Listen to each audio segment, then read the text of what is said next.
Praise the lord. ఈ యొక్క JNR colony ప్రజలకి యేసయ్యను గూర్చిన వార్త, శుభవార్త చెప్పడానికి ఈ ప్రాంతం మేము వచ్చామండి. మీరు ఒక 2 నిమిషాలు సమయం ఇవ్వగలిగితే ఒక 2 మాటలు చెప్పి మేము ఇక్కడి నుంచి బయలుదేరుతాం. ఆ మాటలు ఏంటంటే, సరిగ్గా 2025 సంవత్సరాల క్రితం యేసుక్రీస్తు వారు భూమి మీదకి వచ్చి ఆ శిలువ మీద మరణించి తిరిగి లేచారు.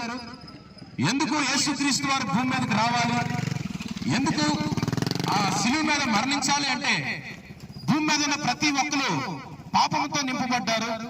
పాపము శాపముతో ప్రజలు నింపబడ్డారు. ఎక్కడ పాపం ఎక్కడి నుంచి వచ్చింది, ప్రజలు ఎక్కడి నుంచి వచ్చిందని మీకు ఆలోచన రావచ్చు. ఎందుకు భూమి మీదకి వేసే రావాలని మీకు ఆలోచన రావచ్చు. కానీ ఆదిలోనే దేవుడు ఒక ఆజ్ఞ పెట్టాడు, ఇది చేయాలి, ఇది చేయకూడదు అన్నప్పుడు ప్రజలు ఏం చేశారంటే, దేవుడికి వ్యతిరేకమైన పని చేసి పాప పని చేసి దేవుడికి వ్యతిరేకమైన పని చేసి ఇక పాపాన్ని నింపుకుంటారు ప్రజలు. అయితే ఎప్పుడైతే పాపానికి ప్రజలు ఏమవుతున్నారంటే, పాపంతో నింపబడి దేవుడి దగ్గరికి వెళ్లకుండా నరకానికి వెళ్ళిపోతున్నారు. అయితే నరకం అనేది మనుషుల కోసం పుట్టించింది కాదు. అది ఎవరి కోసం అంటే, సాతాను కోసం, సమూహం కోసం సృష్టించినటువంటిదే నరకం. ప్రజలు ఏంటంటే చనిపోతున్నారు, నరకానికి వెళ్ళిపోతున్నారు. అప్పుడు దేవాతి దేవుడు ఆకాశం నుండి చూసి, అయ్యో నా పేరు పెట్టబడిన నా జనులు, నేను సృష్టించినటువంటి వారు, నేను కలుగు చేసినటువంటి వారు అయ్యా నరకానికి వెళ్ళిపోతున్నారని చెప్పి దేవుడు భూమి మీదకి వచ్చి ప్రజలందరి కోసం మరణించి, ఆ శిలువ మీద మరణించి చనిపోయి ఆ మరణ పడక నుంచి సజీవంగా తిరిగి లేచి ప్రజలందరూ పాపానికి ఒక విరుగుడు తీసుకొచ్చాడండి. నువ్వు ఏ కులస్తువైనా, ఏ మతస్థువైనా, ఏ జాతివాడివైనా, నువ్వు దేవుడి రాజ్యానికి వెళ్ళాలన్నా, పరలోక రాజ్యాన్ని స్వతంత్రించుకోవాలంటే యేసుక్రీస్తు వారి ద్వారా తప్ప ఇంకెవరి ద్వారా పరలోక రాజ్యం వెళ్ళలేవు. నీ పాపానికి విరుగుడు యేసుక్రీస్తు వారి దగ్గర ఉంటది. నీ ఇంట్లో సమాధానం, శాంతి కలగాలంటే యేసుక్రీస్తు వారి దగ్గరికి వస్తే నీకు సమాధానం, శాంతి కలుగుతుంది. యేసుక్రీస్తు అంటారు, నేనే మార్గము, సత్యము, జీవము, నా ద్వారా తప్ప ఇంకెవరి ద్వారా పరలోక రాజ్యం మీరు వెళ్ళలేరు. దేవుని రాజ్యాన్ని స్వతంత్రించుకోవాలంటే యేసుక్రీస్తు వారి ద్వారా తప్ప ఇంకెవరి ద్వారా వెళ్ళలేవు.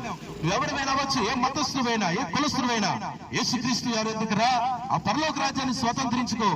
దేవుడు నిన్ను ఆశీర్వదిస్తాడు.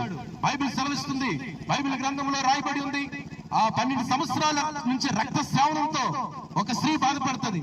కొన్ని రోగాలు బయటికి చెప్పుకోగలం, కొన్ని రోగాలు బయటికి చెప్పుకోలేము. చెప్పుకుంటే సిగ్గుసేటు. అటువంటి రోగంతో ఉన్నటువంటి ఒక అమ్మాయి, కన్య, పెళ్లి చేసుకోలేదు, ఇంకా రోగం చూస్తే భయంకరమైన రోగంతో బాధపడుతుంది, రక్తస్రావణంతో బాధపడుతుంది.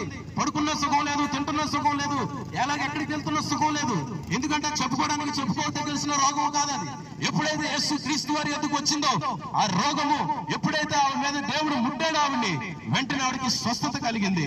ఆ 12 సంవత్సరముల నుండి ఆ రక్తస్రావణంతో ఉన్నటువంటి ఆ స్త్రీకి వెంటనే స్వస్థత కలిగి ఆవిడ యేసుక్రీస్తుని వెంబడించింది. ఆవిడ మారడమే కాదు, అనేకులు మార్చింది. ఈ రోజు నువ్వు ఏ రోగంతో, ఏ వ్యాధితో ఉన్నప్పటికీ యేసుక్రీస్తు వారి యొద్దకు రా. నీ పిల్లలు సరిగా లేరేమో, నీ బిడ్డలు సరిగా, నీ భర్త సరిగా లేడేమో, నువ్వు యేసు యొద్దకు రా. దేవుడు నిన్ను, నీ కుటుంబాన్ని మారుస్తాడు. ఆ చీకటి శక్తుల నుంచి నీ కుటుంబాన్ని విడిపిస్తాడు. దేవుడి ప్రాంతాన్ని ఆశీర్వదించును గాక. ఆమేన్. పరిశుద్ధమైన తండ్రి, ప్రాంతాన్ని దీవించండి, ప్రాంత ప్రజలు మార్చండి. గృహాల్లో ఏలుబడి చేస్తున్న చీకటి శక్తులారా, యేసు నామంలో ఎక్కడి నుంచి వచ్చారు అక్కడ పొమ్మని ఆజ్ఞాపిస్తున్నాను. ప్రతి గృహాన్ని మీ రక్తంలో భద్రపరచండి. ప్రతి ద్వార బంధాల మీద యేసు రక్తం ఉండును గాక. సహాయం చేయండి. ప్రాంత ప్రజలందరినీ ఆశీర్వదించమని యేసు నామములో అడుగుచున్నాం తండ్రి. ఆమేన్.